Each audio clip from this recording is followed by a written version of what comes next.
There's many, many ways that we can look at how to classify things. You can arbitrarily make a grid and label things and divide them up.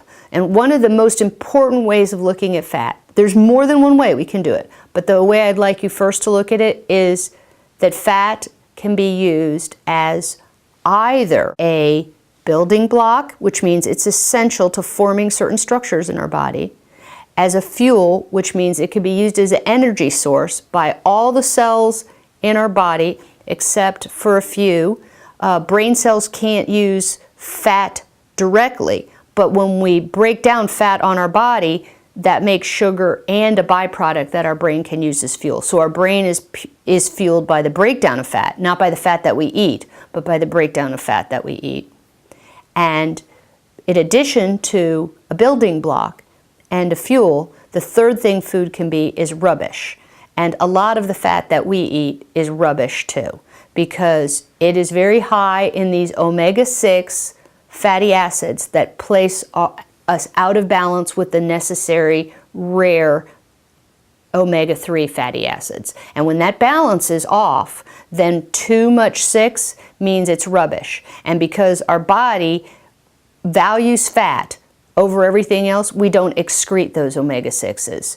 We store them for later. And we're storing and storing and storing them, and they're inflaming and tearing our bodies apart. There's way too much of it in there. So it isn't able to be used as a fuel, and it isn't able to be used as a building block because those are already being taken care of by a superior product. So they are rubbish. They're being incorporated in, and they're doing damage to our body. So a fat can either be a building block, a fuel, or rubbish. We aren't getting enough building blocks.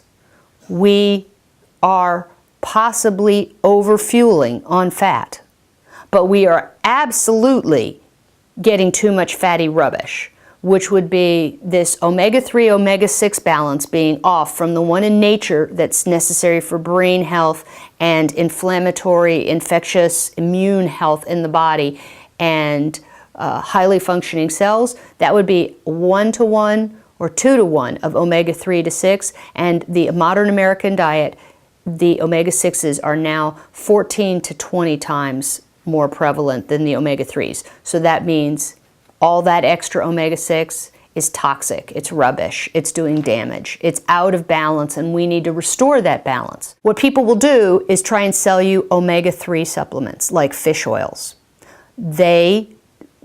If your omega-6 is up here, they say, okay, we'll bring your omega-3s up. Well, the omegas are very, very fragile and very, very expensive. So if you want to have better value and better health, the solution isn't to try and get the omega-3s, which are costly, hard to incorporate into your diet, spoil easily. Get those up, because there's only so much fish you can eat in a day, and you're getting other things besides the omega-3 fatty acids with it. A fish is not an omega-3 fatty acid. It has a small little amount of omega-3 fatty acid.